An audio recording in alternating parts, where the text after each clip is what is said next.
Hello everyone. I'm glad to announce that the homeopathy online portal for education known as Hope has invited me to present a 2 days webinar dated 4th and 5th of February 2022 for 2 hours every day on SEHGAL method.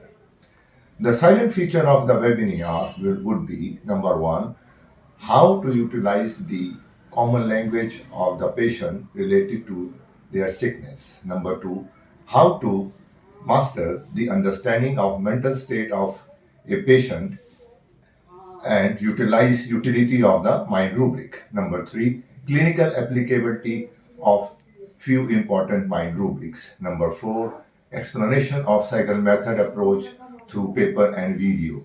Number 5, explanation of a remedy covering its important mind rubrics. Number 6, I hope that with hope we can utilize this effort and applying mind rubric in our day-to-day practice easily and quickly. Thank you very much.